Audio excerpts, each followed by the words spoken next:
Hi, I'm Ray, a licensed nurse practitioner with over 8 years of clinical experience in primary care and psychiatric mental health. Welcome to Calm Pathway Wellness.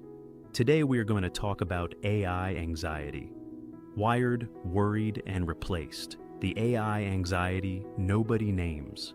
What to do about it? Let me ask you something. When was the last time you opened your laptop and didn't feel a low hum of dread underneath everything?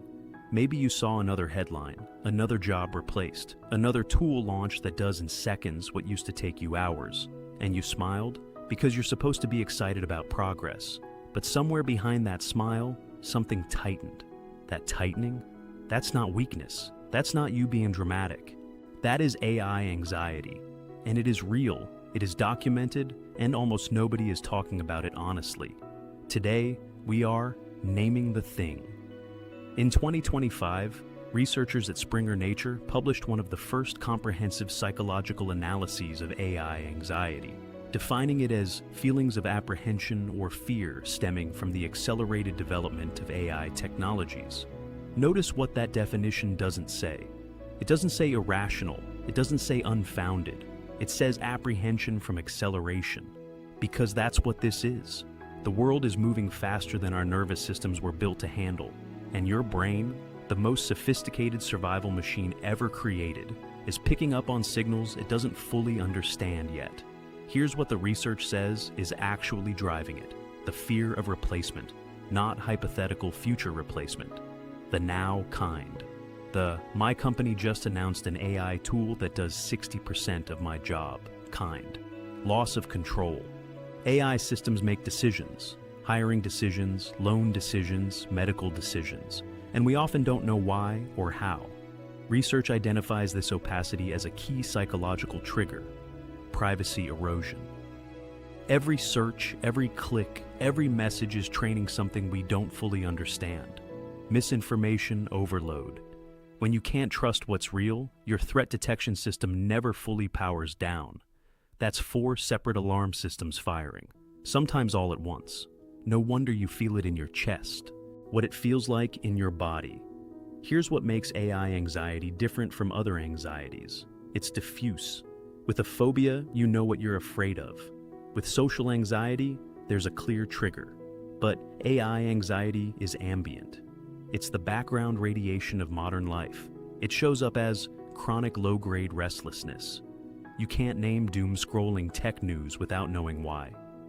A growing sense of irrelevance. What's even the point of getting better at something if a machine can outperform me tomorrow? Decision fatigue.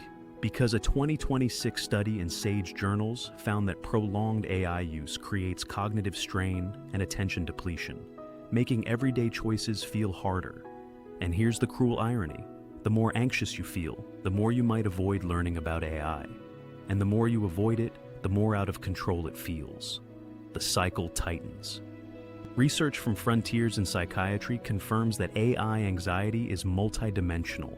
It lives in your psychology, your social world, and your sense of professional identity all at the same time. This is not one thing, it's everything, showing up at once. Waiyoi Chu, it's hitting hardest. The research is clear. This isn't affecting everyone equally. Studies in 2025 to 2026 show that younger people, particularly those in STEM fields and knowledge work, are experiencing what researchers are calling appraisal-based anxiety reactions, as AI tools enter their classrooms and workplaces faster than support structures can keep up. Workers in creative fields, writers, designers, coders, the people who built careers on the premise that human creativity was irreplaceable, they're recalibrating in real time, without a map. And it's not just about jobs, it's about meaning. When a machine can write a poem, paint a portrait, or generate a business strategy, what happens to the story we tell ourselves about what makes us valuable? That question isn't small, and it deserves to be taken seriously. Not dismissed as technophobia or nostalgia. Research-based interventions. Okay, here's where we actually do something with all of this, because feeling seen is important, but it's not enough. Let's talk about what the research actually says it helps. 1. AI literacy as anxiety reduction. One of the most consistent findings across studies is this: understanding reduces fear. When people have accurate working knowledge of how AI systems function, what they can and can't do, where the limits are, anxiety levels drop measurably. Not because the threats disappear, but because uncertainty is often more frightening than reality. Practical step: spend 20 minutes a week deliberately learning one thing about AI. Not from doom headlines, but from explainer resources. Knowledge is a regulator. 2. Cognitive reframing, CBT-based.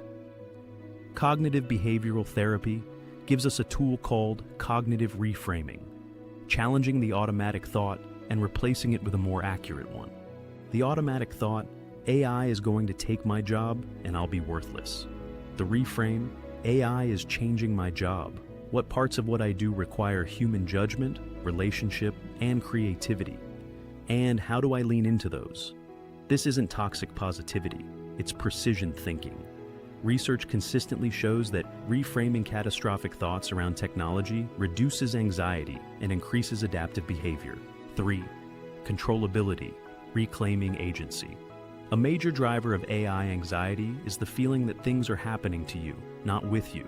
Researchers recommend what's called user autonomy design, deliberately structuring how you interact with AI so you feel in control rather than controlled.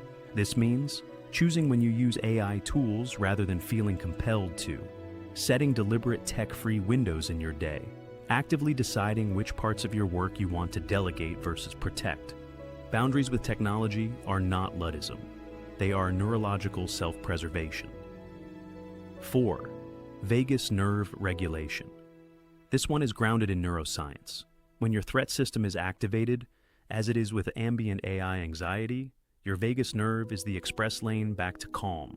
Practices that stimulate the vagus nerve include extended exhale breathing. Inhale for 4 counts, exhale for 8. The long exhale directly activates the parasympathetic nervous system. Cold water on the face triggers the dive reflex, slowing heart rate almost immediately. Humming or singing vibrates the vagus nerve through the throat. These aren't metaphors, they are biological interventions with published evidence behind them. Community and meaning making. A 2026 Youth Mental Health Report found that open conversation is one of the most protective factors against anxiety. The simple act of not carrying it alone. Find communities, online or offline, where people are navigating AI transitions honestly. Not hype communities, not doom communities. Communities that hold complexity and connect with your purpose beneath the work. AI can replicate outputs. It cannot replicate why you do what you do. That why is yours. Protect it. Protect the bigger picture. Here's what I want to leave you with. Every major technological shift in human history, the printing press, the Industrial Revolution, the internet, was accompanied by widespread anxiety. And every time, humans adapted. Not by becoming machines, by becoming more human, more relational, more creative in the ways machines couldn't replicate, more intentional about what they chose to value. This moment is not different. It is just faster.